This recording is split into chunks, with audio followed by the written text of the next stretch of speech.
हर हर महादेव दोस्तों, आज मैं आपको बताऊंगी कि सावन शिवरात्रि के दिन आप अपने घर में सरल विधि से किस तरह पूजा कर सकते हैं। तो सबसे पहले आपने चौकी लगा लेनी, उस पर सफ़ेद कलर का वस्त्र बिछा देना है या हरा कलर का वस्त्र बिछाना है। फिर फूल का आसन देकर शंकर जी को विराजमान कर लेना। इसमें ही गणेश जी हैं तो मैं अलग से गणेश जी नहीं रखूँगी। अगर आपकी प्रतिमा में गणेश जी नहीं हैं तो आप भी अलग से रख सकते हैं।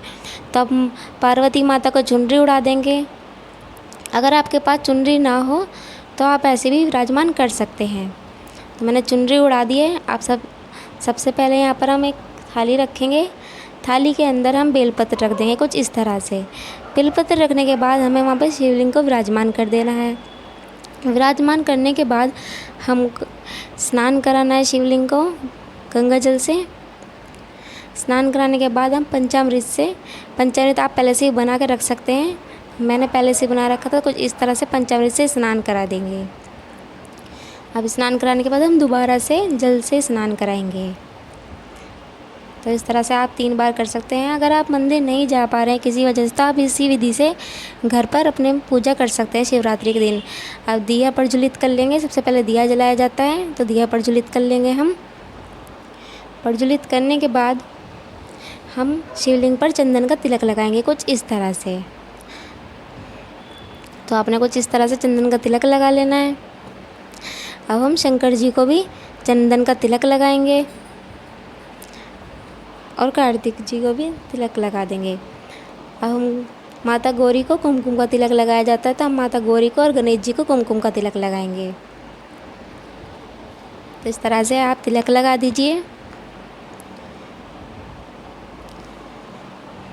अब तिलक लगाने के बाद आपने कलावा वस्त्र के रूप में कलावा अर्पित कर देना है इस तरह से। अब हम शिवलिंग पे भी कलावा अर्पित करेंगे। तो कुछ इस प्रकार से कलावा चढ़ा दीजिए वस्त्र के रूप में। तो ये दोस्तों बहुत ही ज़्यादा सरल विधि है। आप अपने घर पर इसी तरह से पूजा कर सकते हैं। तो हम बेलपत्र पे अब चंदन का तिलक लगाएंगे।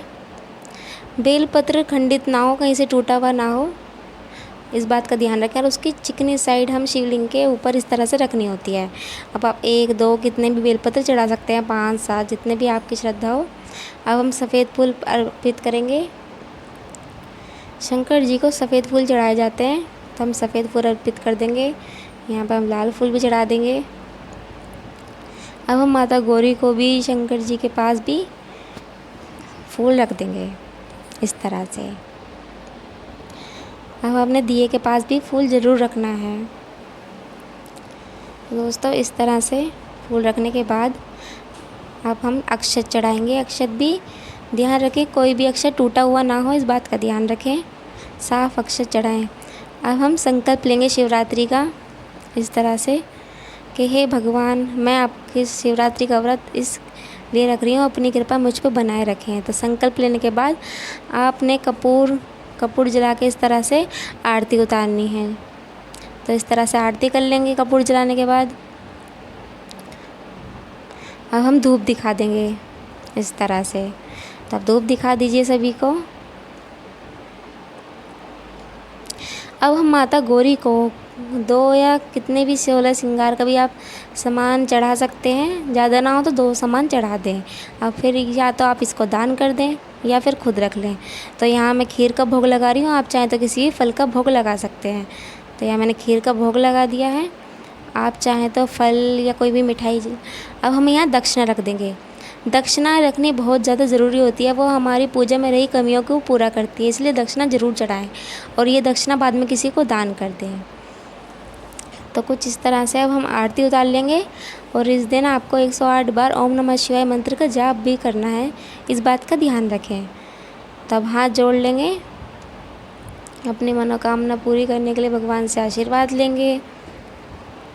तो कुछ इस तरह से हम दोबारा भी कपूर से आरती उतार लेंगे। दोस्तों, आप भी अपने घर में इसी तरह से शिवरात्रि के दिन सरल विधि से पूजा कर सकते हैं। हर हर महादेव।